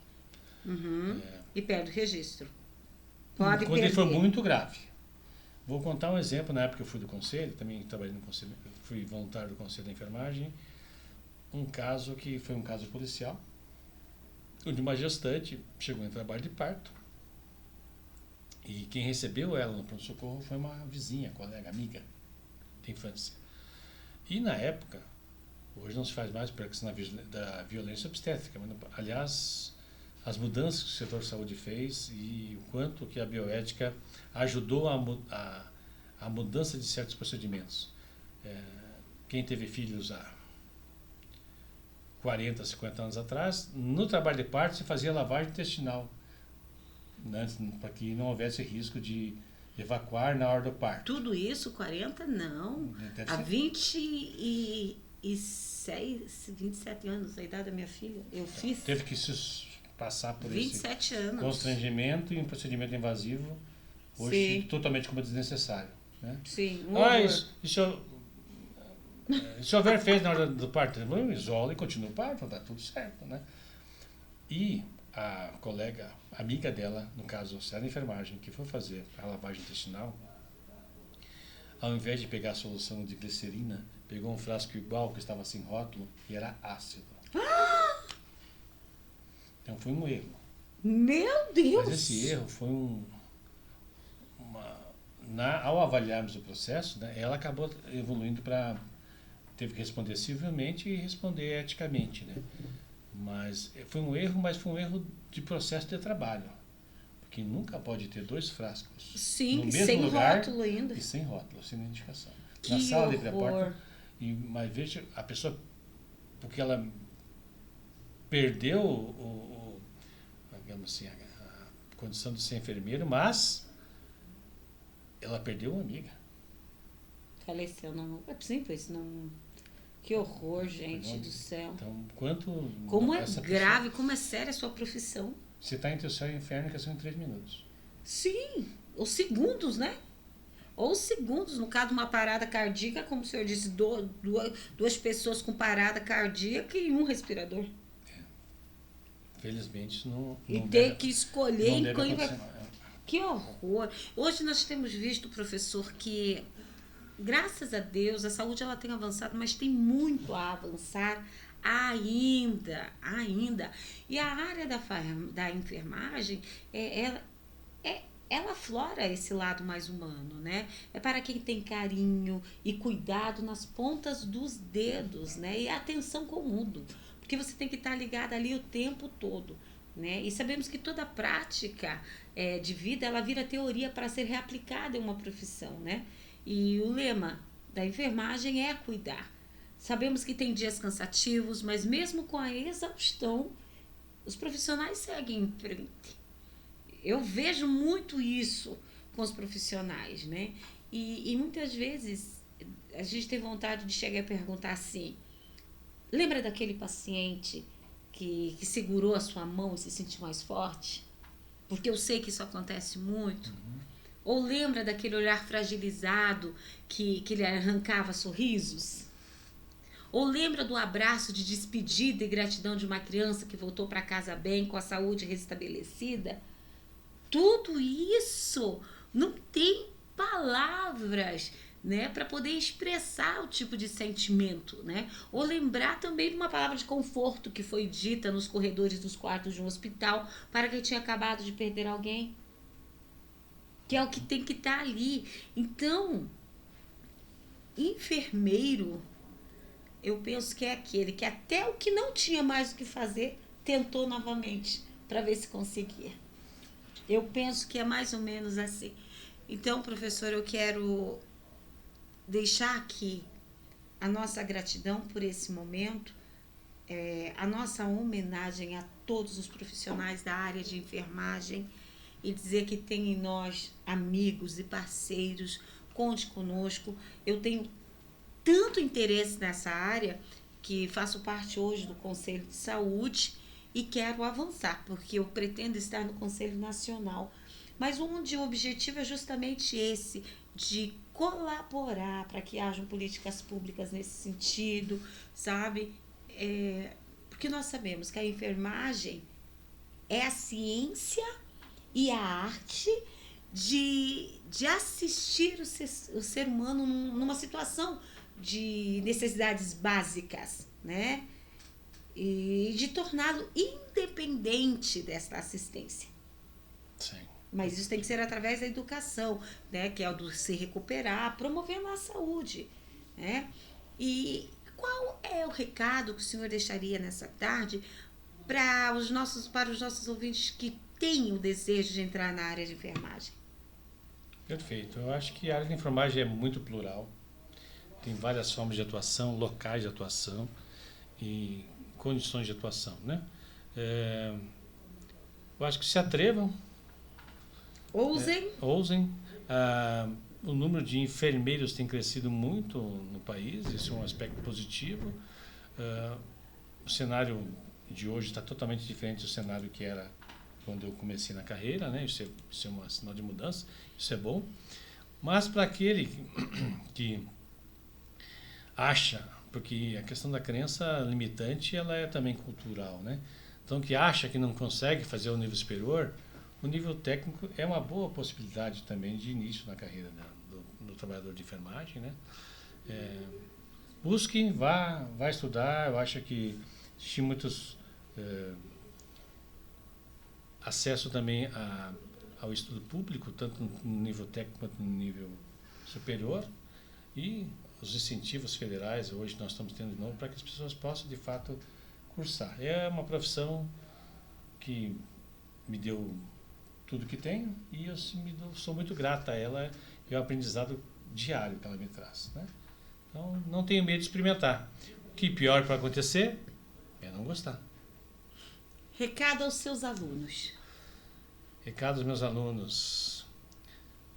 Só sei dizer um, né? Estudem, estudem, estudem. Muito bem, muito bem. Pratique, pratique, pratique, sempre com pensamento, com um olhar sistêmico sobre a situação, né? Nada na vida é unicausal. Tudo são um conjunto de fatores que determinam as situações, né? Então, quanto mais conhecimento você tiver, habilidade relacional e habilidade de observação, teoricamente, melhor você vai ser para enfrentar as situações do dia a dia, né? Quem é o Eduardo Funchal? Bom, hoje é um sujeito realizado, né? Feliz com a vida que leva, feliz com a família que constituiu, feliz com a escolha profissional, né? Eu me sinto uma pessoa realizada. Quem é Deus para você? Deus é uma fonte de inspiração, ele é energia, ele é plenitude, né? E força. Uma música? Uma música pode ser uma da Elis Regina, que na verdade não é dela, é do Belchior, né? Como os velhos pais. Eu acho que a gente...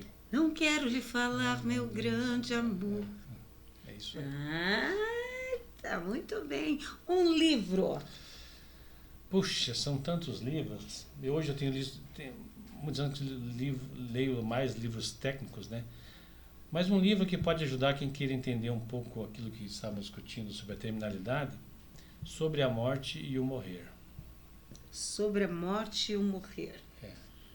É um estudo sobre as fases em que a terminalidade e a doença terminal, os pacientes passam por ela, né? Muito bem. Um esporte? Futebol, sempre futebol, né?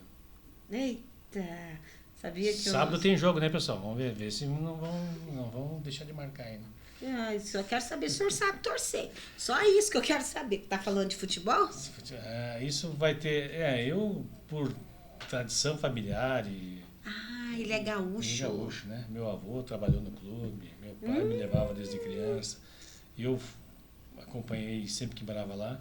Inter de Porto Alegre, claro. Campeão gaúcho Inter de Porto Alegre. O senhor sabia que o nosso diretor é um grande radialista e ele já narrou muitos jogos de futebol. Chegou a transmitir algum do Inter de Porto Alegre pro diretor? Sim ou não? Muitos!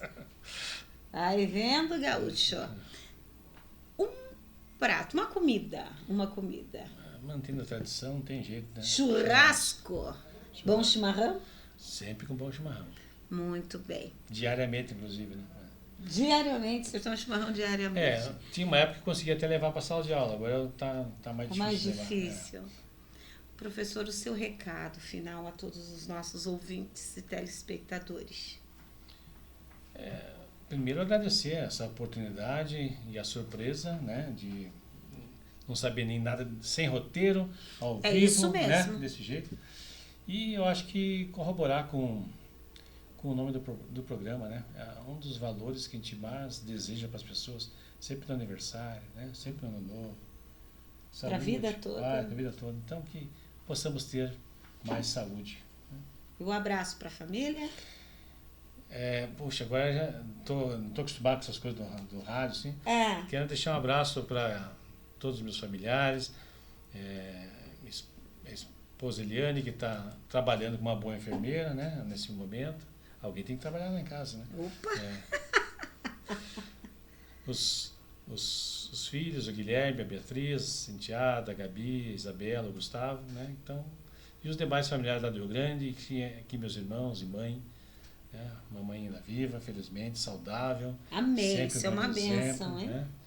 É difícil se acompanhar numa caminhada. Dona Zaida, muito obrigada por todo o cuidado durante toda a vida, hein? Manda para ela lá depois de entrevista, já está sendo transmitido pelo YouTube e vai estar disponível também. Manda o link para o senhor, viu? E, professor, eu quero aqui deixar o meu agradecimento mais uma vez, dizer que é uma grande honra que eu não tenho o senhor apenas como professor da Positivo, mas como um amigo querido, né?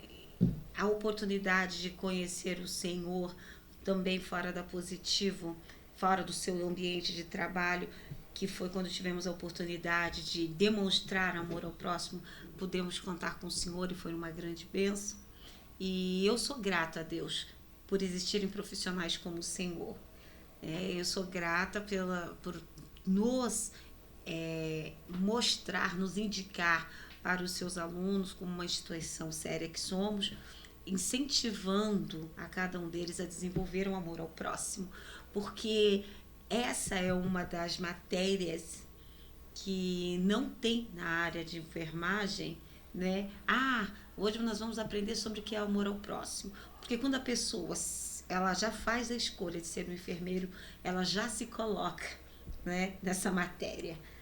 Então ela já demonstra ali que ela está pronta para ser aprovadíssima, ok? E eu encerro da seguinte forma: dedicados enfermeiros, isso é para o Senhor em primeiro lugar e para todos os nossos ouvintes. Seus esforços são necessários. Nos últimos meses, grandes guerreiros. Engana-se quem pensa que é só um trabalho. Muitas vezes, passam mais tempo com pacientes em ambiente hospitalar e, num segundo momento, ao lar retorna. Graças a Deus pela vida de vocês. Nós sabemos que vocês têm que ter muita força e dar força um para os outros. Sabemos que possuem grande empatia, né? Mas que também precisam ter um pouco de frieza para que possam continuar firmes diante de tanta tristeza. Não tem sido nada fácil. Tanto que nosso Deus sempre cuida de vocês. E estejam certos que nunca serão esquecidos na história. E que vocês estão fortalecendo o legado, né? Infelizmente, tem alguns que não se importam com isso. Mas temos muito mais que se importa. E é para estes que nós deixamos o nosso recado nessa tarde. Continue firme, nós precisamos de você. O seu trabalho não é em vão. Muito obrigado, professor. E semana que vem, o nosso assunto é a saúde do negro, com a grande professora, topíssima, Juliane. Um abraço, até semana que vem.